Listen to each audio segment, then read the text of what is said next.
Hey folks, Tom Norfleet with www.citizenshipquickly.com, here to talk to you today about offshore bank accounts and also prenuptial agreements, something that you really need to learn about. It's very important subjects that if you're interested in asset protection.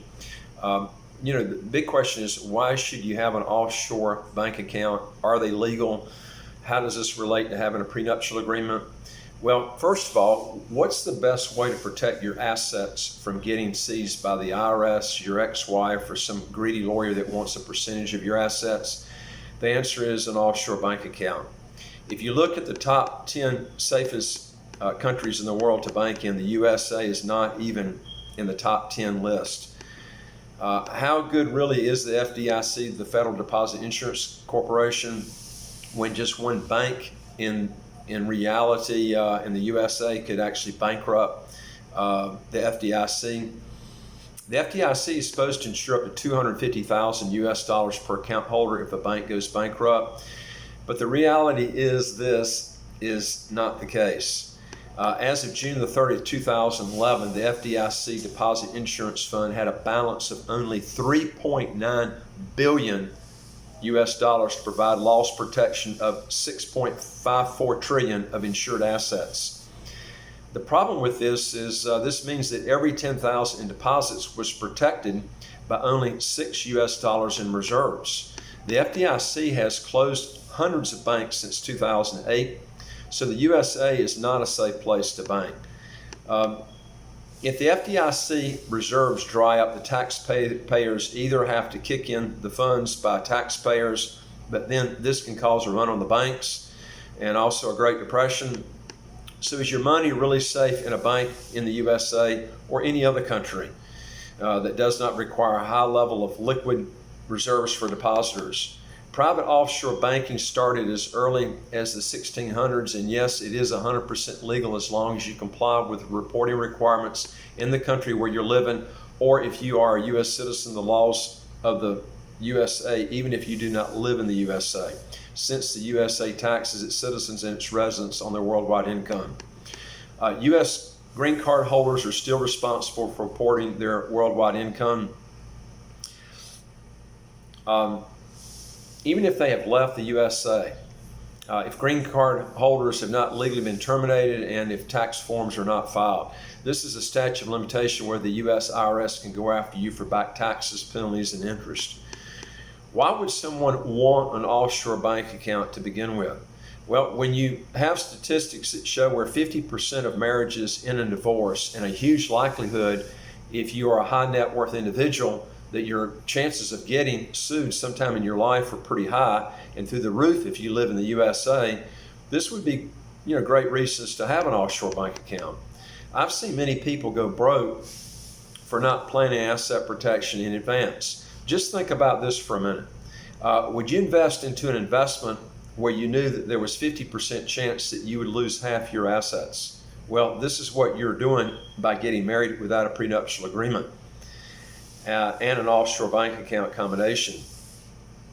I might have some people that do not like me for saying this, but you're downright foolish to get married if you don't have a rock solid prenuptial agreement in place before you get married in the country where you have residency. And this needs to be done by a good lawyer that knows what he's doing. A prenuptial agreement should always be set up and dated before the marriage date is set, and should be done even if you're broke when you're getting married. I've seen prenuptial agreements overturned in the USA because the marriage date and plans for the marriage was set before the signing of the prenuptial agreement. The reason this can present a problem in a divorce settlement, especially in the USA for a person setting up a prenuptial agreement, is if you make it look as if the agreement was signed under pressure or duress. If the date of the prenuptial agreement was signed after the marriage date was set and there is a record of that, then you got a problem.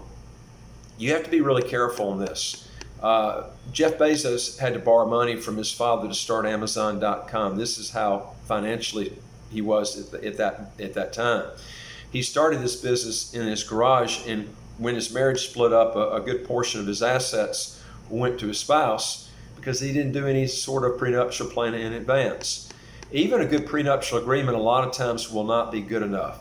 I've seen tons of prenuptials overturned in the courts because of infidelity, children born in the marriage, or not making sure the other spouse was represented by his or her own lawyer before signing the prenuptial agreement.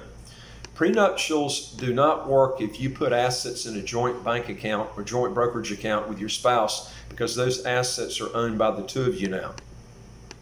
If your fiance will not pay for a lawyer to represent himself or herself with a prenuptial agreement, pay for yourself and or don't get married. It's not worth it. I've seen too many problems come because of this one instance right here. You also need another wall if the prenuptial agreement is overturned in the courts. Remember, a prenuptial agreement pertains to money that you own in your own name, not money that you do not own, like assets owned by an offshore corporation whose shares are owned by 100% by an offshore trust. The second best wall, if the prenuptial agreement is overturned by a judge, is an offshore bank account with an offshore corporation where 100% of the shares are owned by a trust that is in a jurisdiction that has a zero statute of limitation period on lawsuits. And there's only one country in the world that has a zero statute of limitations on lawsuits, and that country is Belize in Central America. Asset protection is like buying insurance.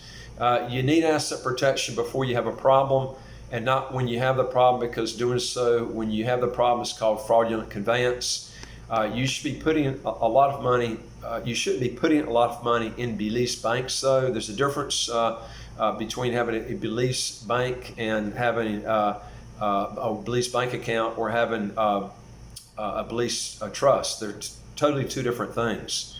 I would avoid banks that are in Belize. There were only 4 banks in the world that had a AAA rating with Fitch in 2018, and 3 were in Germany and 1 was in Switzerland. Singapore is another great place where bank failure is almost non-existent, and all banks there are rock solid.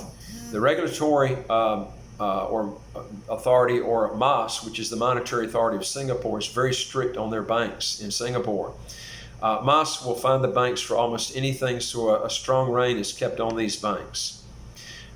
This is a 2-part series that we've got on prenuptial agreements and offshore banks. What I'm going to do is we'll be going over more on these details on the next video.